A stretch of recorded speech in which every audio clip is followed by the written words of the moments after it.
college football playoff is not expanding before 2026, according to multiple reports. The CFP was rumored to be expanding from 4 to 12 teams before starting in 2024. However, that will not happen, at least not for now. There was talks with all conference commissioners and Notre Dame athletic director for expanding the playoffs before the contract ends in 2025. There was talk of 12 teams qualifying for the playoffs. The top 4 seeds would receive byes. The top 6 seeds would be the best conference champions, and the rest of the teams would be at-large bids. The first round would be played in early January, and the teams that had the higher seeding would get to play in their home turf. College Football Playoff Executive Director Bill Hancock had this to say recently about the expansion of the playoffs. The Board of Managers has accepted a recommendation from the Management Committee to continue the current 14 playoff for the next 4 years, as called for in the College Football Playoff original 12-year plan. At the same time, the board expects the Management Committee to continue its discussion of a new format that would go into effect for the 2026/2027 season.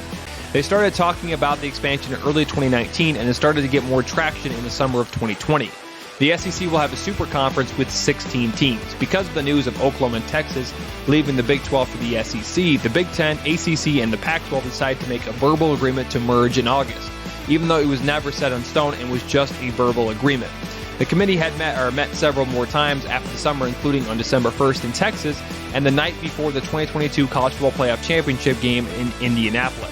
Currently, the College Football Playoff takes the 4 best teams, and they play a semifinal game at either the Rose, Sugar, Cotton, Orange, Fiesta, and Peach.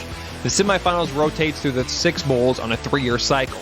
They also rotate the championship game locations every year, although there have been more talks to move to Lucas Oil Stadium in Indianapolis, Indiana, where the championship game was played this year. In 2023, the Peach Bowl and the Fiesta Bowl will be the semifinal sites for the College Football Playoff. The College Football Playoff was first introduced in 2014, replacing the BCS series, which had been in effect since 1999. We will continue to update you on the College Football Playoff expansion and if they actually decide to expand to 8, 12, or 16 teams.